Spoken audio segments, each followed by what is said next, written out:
I went to USC. I was in a dorm as my home state is about 17 hours from there. Every night would end the same with me finishing classwork, or editing videos for a little bit of side money for YouTubers or kids who post to Instagram. Every night I would finish and hop in the shower. It was all the same every night. There was one night, though, I will never forget. I was showering, and I heard my front door creak open, as it always did when it would open to a certain point. I quickly turned off my shower and listened for any sound. Not a sound. I had my phone on the sink, and I decided best thing to do is call one of my buddies. I called him and he answered. He sounded very sluggish and like he didn't want to go anywhere. But as soon as I told him what I heard, it was almost like you could hear his eyes open over the phone. He set his phone down and got clothes on, then returned to the phone and started talking to me. Then I heard a loud crash of what sounded like a piece of metal. This was weird to me as I didn't have very many things in my dorm that were made of metal. My friend asked me what had happened, and I told him I had no clue. I heard his front door open over the phone, and then he said he's be right up. I hear loud footsteps coming down the hallway that sounded like a jog. I quickly dried off, threw my clothes on, and received a text from my friend. He said, "I'm outside your door, it's wide open," and I replied that I hear heavy breathing. "Throw the door open and I will come out," as I hear the door hit. I prepared myself by the door handle to be sure I'd do as I told him. I hear the door hit the wall and I throw the door open. I see nothing. My friend looks at me and then looks around the room. The room was untouched. We look around the room and find nothing. With both our eyes still wide open, we walk down to his room for the night, and I decide to sleep there. We wake up the next morning and we go to check my room one more time. We open the door, and this time my pillows and blankets were thrown across my floor. We pick up the blankets and pillows before noticing that there was scratches on the wall that had never been there before. We got campus security and they checked our room and figured it was us just messing with them and saying that we would need to pay for the damages. Luckily, my friend and I had talked him into believing us, and he called some local ghost hunters. Nothing about them was professional, and they found no evidence. Me and my friend to this day never forget what happened in dorm room 327 on USC.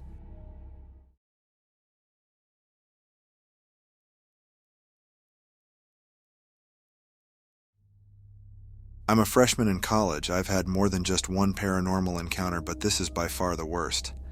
I attend an all-girls Catholic school, and it's almost 100 years old with cemeteries on campus for the nuns we have. That's not relevant to this story, but I just wanted to provide details. Anyway, it was about 10 p.m. on a weekday when I started getting bubble guts. I had to use the restroom, and I mean use the restroom. I hate going second in the restroom on my floor because someone is always in there. Before I tell you this next part, I just want to say that I have been doing this for a very long time and never face any problems until that day. I use the restroom in the basement. I promise. The basement doesn't look like what you think it does. It looks decent, and it connects to the first floor lobby via a small staircase, so I was never afraid. Not only that, but the restroom down there is pretty nice and clean. When the elevator brought me down to the basement, I walked in getting ready to do my business. When I opened the bathroom door, I noticed a stall door was closed. I was surprised because in all my times doing this, no one was ever in here besides another freshman teammate of mine, who did the same. Immediately thinking it was her, I peered under the stalls to see her blue Crocs. Except there was nothing there, no feet. I figured someone got embarrassed that I walked in and picked up their feet or something like that. I decided to leave them alone, and as I turned my back to leave, the toilet paper in that stall started getting yanked out. It was being pulled out so fast it made its container shake, making a loud noise. My heart picked up its pace, but I convinced myself that someone was in there and was just now in a rush. I left and headed towards the elevator.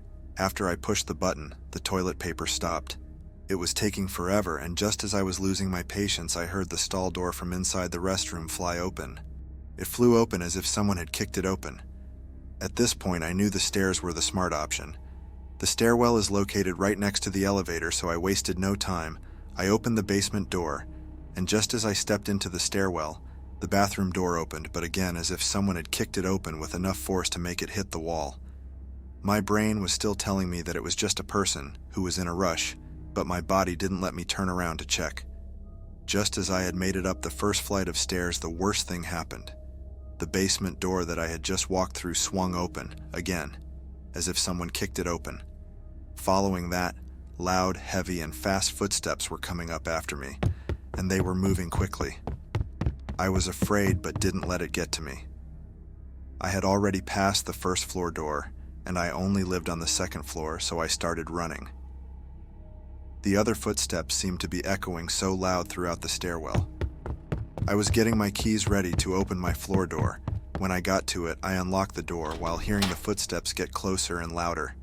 I ran inside and bolted to my room door, the first door on the left wing. I put my back against my room door and waited.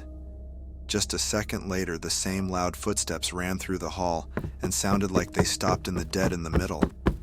I poked my head around the corner, expecting to see my teammate pranking me, but there was nothing, except the stairwell door closing. I ran to the middle of that area to look down the right wing hall, and there was still nothing. I still tell myself that it was just a person who was in a rush, and I just didn't see them. The sound of the toilet paper and the sounds of the fast, heavy footsteps haunt me when I think about them. I'm uneasy and unsure about the whole incident. The only thing I'm sure about is that I'll never go back to that restroom again.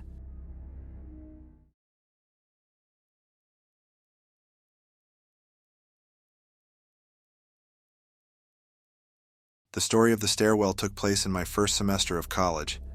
The one I'm about to tell you took place in the middle of my second semester. Just to give time frame. During winter break, my roommate decided to bunk our beds. I was home and she stayed on campus, so she and her cousin had done it. I was excited about it since we've talked about it before. When I came back to school, I had the bottom bunk, which I was grateful for. Every time my roommate laid on the top bunk, the bottom of her mattress would sag from her weight. I would often put my feet under her mattress and push up, making her jump. We thought it was funny. She worked for Amazon and had the graveyard shift. On the weekends and a couple of weekdays, she would leave around 6 p.m. and come back at 5 a.m. One particular Friday night, I had returned to my dorm at about 10 p.m. after hanging out with some friends. I knew it would be empty since my roommate was long gone for work. I remember this really uneasy feeling I got from the room. I stood in the doorway staring at everything. It looked fine, there was nothing weird about it, but something just felt off. I even thought about sleeping in a friend's room, but I was too exhausted and just brushed it off as post-hanging out sadness. I changed, threw on my headphones, and before I knew, I had drifted off. I don't know what time it was when I woke up. I remember being cold despite always being hot. I remember looking at my room. Everything was lit up a deep red because of my roommate's LED lights she had put up. I was confused that they were on until a quiet moan threw me off. It sounded very raspy. It was so quiet I couldn't figure out if the noise was in my head or if it had really happened. That same uneasy feeling started creeping up my spine. My head whipped around and I was staring at the sagging mattress above me. I breathed a sigh of relief knowing my roommate was there. I put my feet under her mattress and gently pushed, and it felt heavier than usual. Like a lot heavier. At this point, I was thinking she snuck someone in while I slept. I heard the raspy moan again and knew it was definitely coming from above me. The sound of it really struck dead in me. It almost sounded like an old man sleeping with his mouth open. That's the best I could describe it. When I noticed it was still pitch black outside, I wondered what time it was. When my roommate got back, the sun was usually peeking through. I reached for my phone to check the time, and when I did, my heart sunk.